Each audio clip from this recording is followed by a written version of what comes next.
Bonjour, aujourd'hui nous allons parler de mon oral de stratégie de professionnalisation ainsi que de mon rapport de stage que j'ai effectué au SDMIS au sein de l'école départementale métropolitaine des sapeurs-pompiers du Rhône. Donc le sommaire, dans un premier temps nous parlerons de ma stratégie de professionnalisation, de mon poste de travail, de l'analyse des missions, des objectifs, des résultats et enfin des perspectives. Stratégie de professionnalisation, quel est mon objectif? Donc mon objectif c'est d'être officier de sapeur-pompier, plus précisément d'être directeur d'un pôle, en l'occurrence le pôle sport, donc pôle activité physique, au sein des pompiers du Rhône. Pourquoi pas dans un autre département si cela est nécessaire, pour ensuite pouvoir revenir dans le Rhône. Donc mon plan, ce serait donc d'effectuer une licence STAPS me permettant de valider le niveau d'études nécessaire au concours d'officier qui est un bac plus 2. Alors avec un bac plus 3, je pourrais rentrer directement capitaine si cela est nécessaire. Ensuite, je me laisserai plutôt un an pour préparer mon concours et à l'issue de ça, le passer. Donc mes ressources, c'est que j'ai des connaissances au sein du SDMIS. C'est pour cela que j'aimerais donc rentrer dans ce département et pas un autre, car j'ai pas mal de contacts en termes d'officiers et d'officiers supérieurs. Donc, et enfin, mon planning prévisionnel serait de finir ma licence pour 2018. Enfin, de 2018 à 2019, ça va préparer le concours d'officier. Enfin, en 2019, passer ce concours. À l'issue de cela, un an de formation est à faire et espérer pouvoir trouver un emploi d'ici 2020.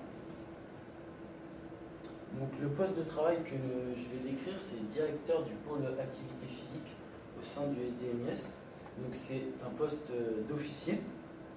Donc les prérequis, c'est d'être officier sapeur-pompier.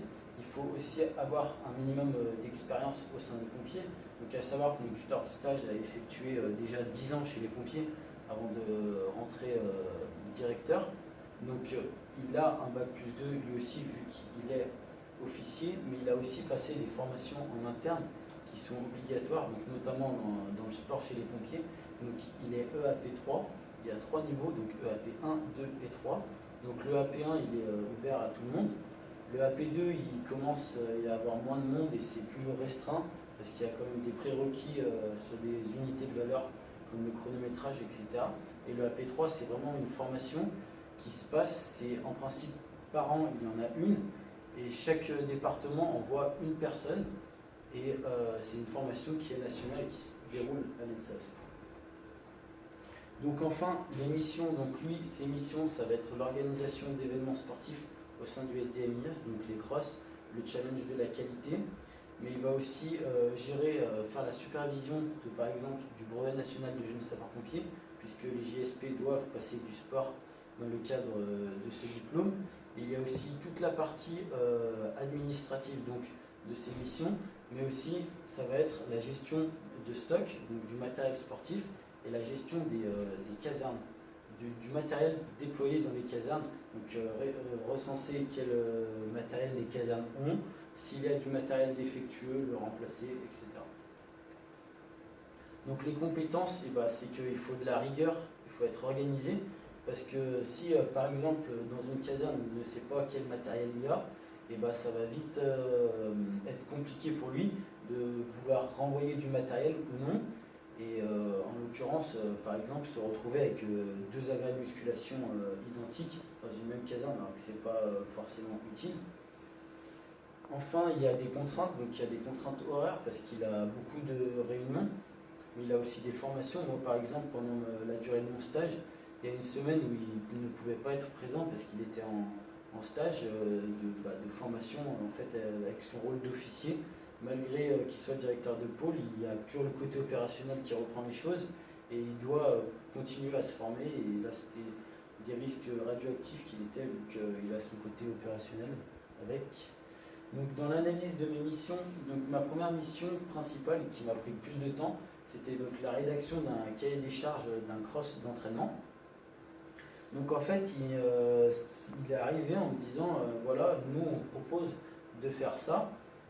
Parce qu'on a un besoin. En fait, il y avait vraiment un besoin derrière, c'était inciter les casernes qui n'ont jamais fait un cross d'en organiser un, Mais pour cela, en fait, les casernes, elles étaient un peu prises au dépourvu, dans le sens où elles n'avaient pas d'outils sur lesquels s'appuyer, et des fois, elles ne savaient pas quoi faire. Du coup, elles se rappuyaient toujours sur le pôle activité physique, à toujours les appeler, qu'est-ce qu'il faut faire.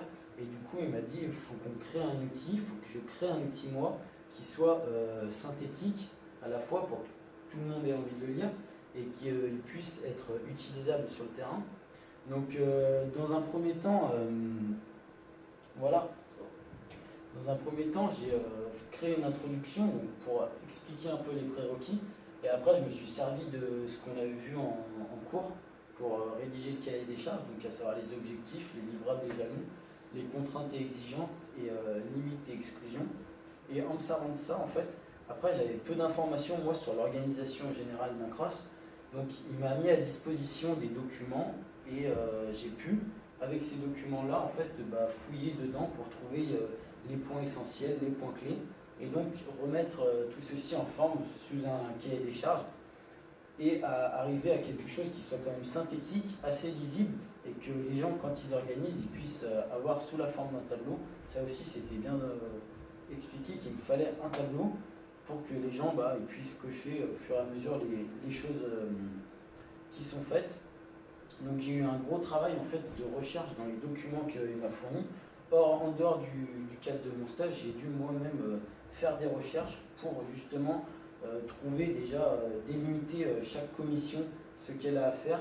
Et il y avait toute la partie administrative, notamment sur la sécurité avec les lois qui portent que les secours, quels vont être le nombre de personnes à mettre sur le cross, etc. Donc j'ai dû avoir un gros travail. Après, l'autre mission, ça a été l'utilisation de nouveaux matériels sportifs, donc en l'occurrence les élastiques qui arrivent en masse chez les pompiers, de par leur capacité de travail, on peut s'en servir pour plein de choses.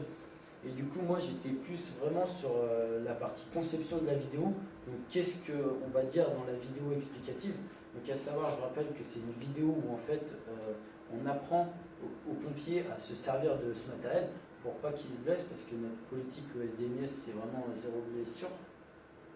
Donc vraiment, venir sur ce matériel-là, arriver à trouver un texte, du coup, toujours pareil, assez synthétique, pour que la vidéo ait une durée assez réduite, et que les gens puissent comprendre le message qu'on veut faire passer dans la vidéo, et ensuite se charger de la diffusion. Donc la diffusion, après, c'est avec le GSI, donc le groupement de support informatique, qui vont diffuser la vidéo donc, sur l'intranet du SDMIS dans la rubrique sport. Et voilà, donc ensuite la dernière, ça a été la gestion du gymnase et gestion de stock. Donc en soi, il a fallu réorganiser le gymnase. J'avais une mission, c'était de réorganiser le gymnase et le plateau de musculation, parce qu'il y avait une réelle demande, c'est que les gens ne voulaient plus venir dans cette salle parce qu'elle était mal agencée, parce qu'il y avait du matériel qui était défectueux. Donc arriver à remplacer ce matériel, aménager l'espace et aménager le gymnase. Et enfin, j'ai mis une autre qui ne fait pas partie des missions, c'était plus de la curiosité. En fait, c'est la découverte du marché sportif du SDNIS. C'est qu'en fait, tous les 4 ans, ils établissent leur marché sportif. Et là, on est tombé sur l'année où justement, ils sont en train de faire les marchés. Donc c'est poser leurs exigences. Par exemple, ils veulent commander, je dis une bêtise, mais 30 bandes élastiques. Ils mettent donc les références et le prix auquel ils veulent y toucher, et ainsi de suite pour chaque matériel. Donc en fait, il y a 2 lots.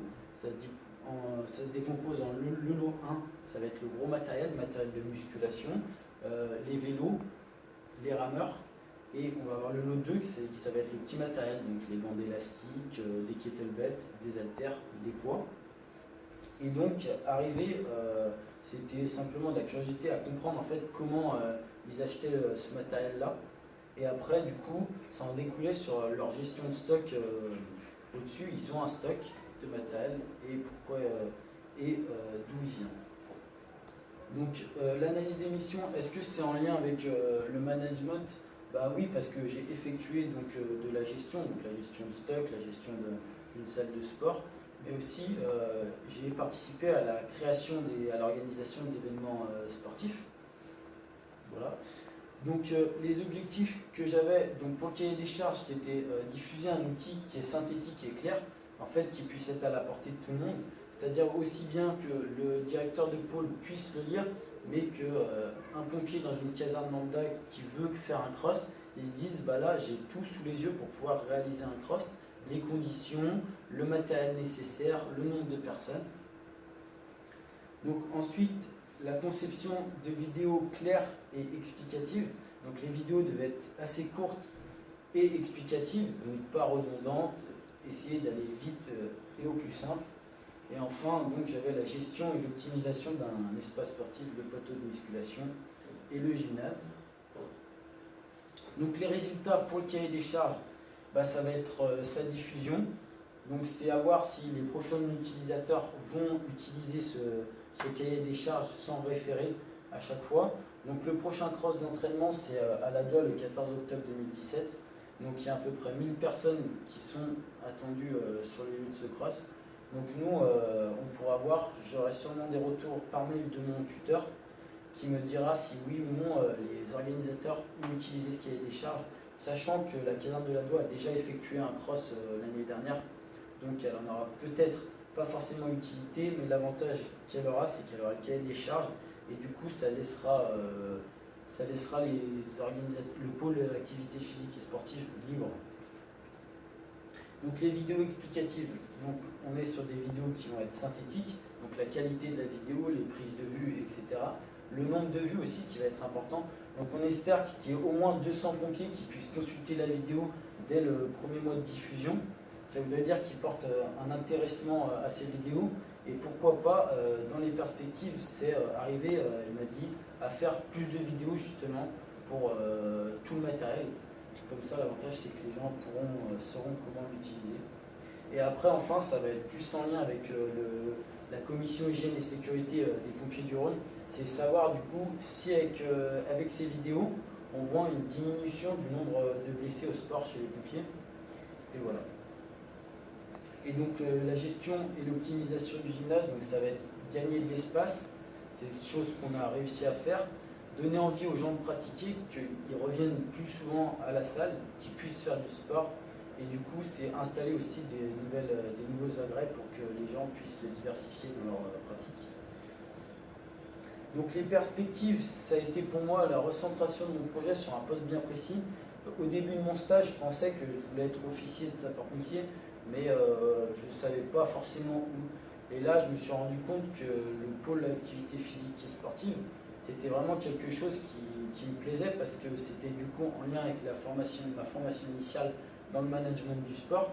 Du coup, ça me permet dans ma formation d'acquérir des compétences et de pouvoir ensuite les réutiliser au sein des pompiers. Et du coup, mon objectif, il est clair et défini depuis longtemps. Je sais que depuis toujours, je souhaite être sapeur-pompier. Et du coup, j'ai pu, en parlant avec les gens que j'ai rencontrés, les officiers supérieurs dans mon stage, j'ai pu m'informer sur les épreuves précisément du concours d'officier, donc comment elles se déroulent, les matières utilisées, ainsi que les coefficients. Voilà. Et enfin, en nouvelle perspective, pour mon stage de 3e année, j'ai pu voir avec eux. Ils sont normalement dans l'organisation du challenge de la qualité au niveau régional, qui se déroulera dans le Rhône. Et mon tuteur est pour me reprendre en stage pour justement être dans le management de cet événement. Voilà, je vous remercie de votre attention.